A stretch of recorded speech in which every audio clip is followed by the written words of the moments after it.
Pregnancy বা গর্ভাবস্থায় একজন নারীর মনে নানান রকমের প্রশ্ন ঘুরতে থাকে।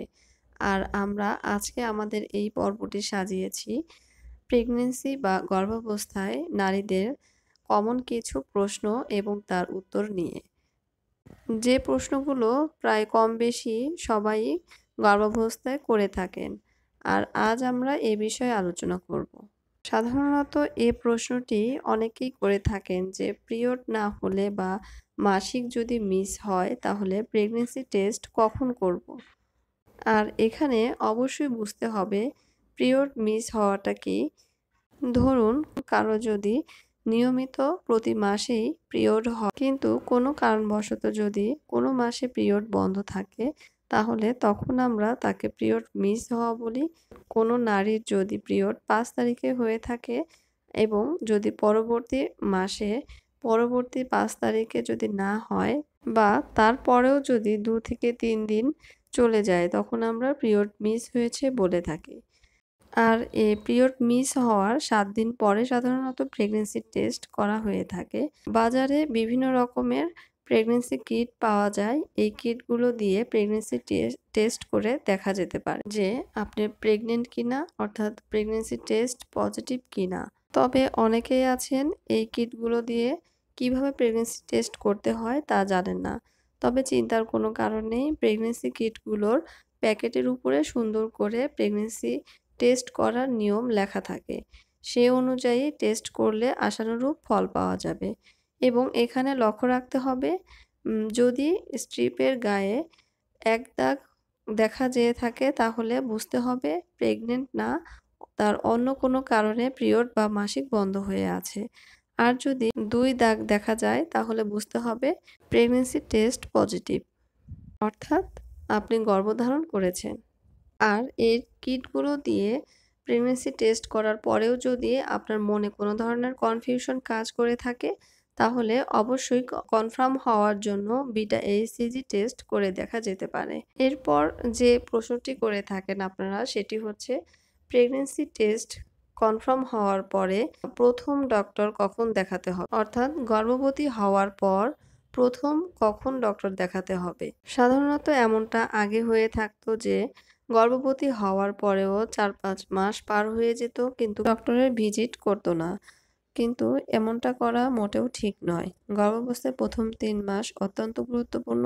গর্ভাবস্থায় প্রথম ৩ মাসের মধ্যে অবশ্যই অন্ততপক্ষে একবার ডাক্তার দেখাতে হবে। এছাড়াও অনেকে প্রশ্ন করে থাকেন গর্ভাবস্থার প্রথম দিকে আল্ট্রাসোনোগ্রাম করা কি খুবই জরুরি? আর এর উত্তর হচ্ছে অবশ্যই হ্যাঁ। কারণ গর্ভাবস্থার প্রথম দিকে আল্ট্রাসোনোগ্রাম করা খুবই গুরুত্বপূর্ণ। এই আল্ট্রাসোনোগ্রাম দ্বারাই কিন্তু আমরা প্রেগন্যান্সিটা একটুপি কিনা অথবা মোলার কিনা এবং বাচ্চার হার্টবিট ঠিক আছে কিনা এগুলো দেখে থাকি। এবং আরও একটি কমন প্রশ্ন আপনারা করে থাকেন আর সেটি হচ্ছে গর্ভাবস্থায় কী কী খাবার খাওয়া যাবে এবং কী কী খাবার খাওয়া যাবে না। আর এর উত্তর দিতে গেলে প্রথমেই বলা যাক যে কোন ধরনের খাবারগুলো খাওয়া যাবে না। অবশ্যই বাইরের খাবার এবং ফাস্ট ফুড জাতীয় খাবার, জাঙ্ক ফুড জাতীয় খাবার অথবা অতিরিক্ত তেল মশলাদার খাবার, চর্বিযুক্ত খাবার এবং fast food, cold drinks, soft drinks এবং অ্যালকোহল বা ধূমপান এই ধরনের জিনিসগুলো অ্যাভয়েড করতে হবে বা খাওয়া যাবে না।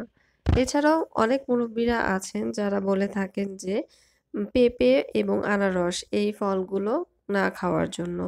কিন্তু এরকম কোথাও লেখা নেই যে পেঁপে বা আনারস খাওয়া যাবে না। তবে এই ফলগুলোতে বাচ্চা নষ্ট হওয়ার কিছু প্রপার্টিজ পাওয়া যায়, তাই সাধারণত এগুলো খাওয়া থেকে বিরত থাকতে বলা হয়ে থাকে। তাই পেঁপে এবং আনারস এই ফল দুটি না খাওয়াই ভালো। এছাড়াও যদি কোনো খাবারে আপনার অ্যালার্জি থেকে থাকে সেই খাবারগুলো গর্ভাবস্থায় বাদ দেওয়াটাই ভালো। আর কোন কোন খাবারগুলো খাওয়া যাবে?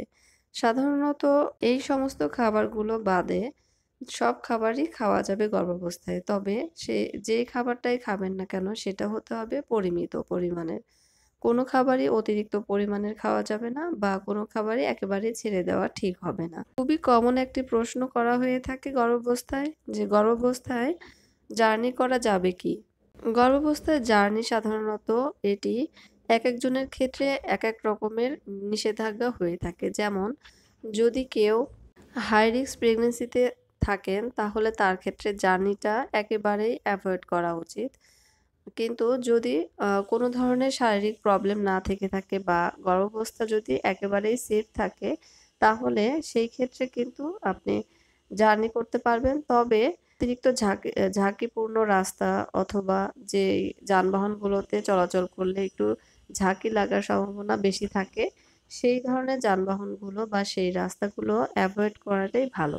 আর এক্ষেত্রে আমরা গর্ভাবস্থায় ১ম ৩ মাস এবং শেষের ৩ মাস একটু সাবধানে চলাচল করতে বলা হয়ে থাকে। এবং আরো একটি প্রশ্ন করে থাকেন আপনারা, আর সেটি হচ্ছে গর্ভাবস্থায় সহবাস করা যাবে কিনা? গর্ভাবস্থা বা প্রেগন্যান্সির পুরো সময়টাতেই কিন্তু একজন নারী চাইলে সহবাস বা ইন্টারকোর্স করতে পারে।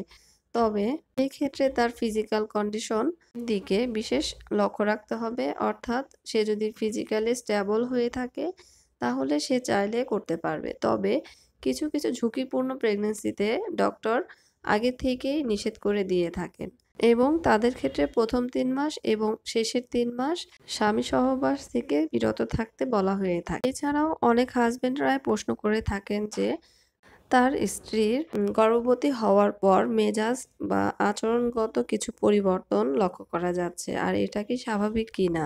সাধারণত প্রেগন্যান্সি বা গর্ভাবস্থায় নারীদের শরীরের হরমোনগুলো খুবই উচ্চ মাত্রায় বৃদ্ধি পেয়ে থাকে এবং এই উচ্চ মাত্রায় বৃদ্ধি পাওয়ার জন্য হরমোনাল ইফেক্টের কারণে মেজাজের পরিবর্তন হয়ে থাকে। যেমন এই সময় মেজাজ খুব খিটখিটে থাকে অথবা কাউকে সহ্য হয় না অথবা খুবই আনন্দে থাকে অথবা মাঝে হঠাৎ করে কান্না পায়। এই ধরনের আচরণগুলো এই সময় স্বাভাবিক। তবে এই স্বভাবগুলো সময়ের সাথে ঠিক হয়ে যাবে। আর এই সময় পরিবারের সকল সদস্যকে এবং বিশেষ করে হাসব্যান্ডকে গর্ভবতী মায়ের এক্সট্রা যত্ন নিতে হবে এবং তাকে সাপোর্ট করতে হবে মানসিকভাবে।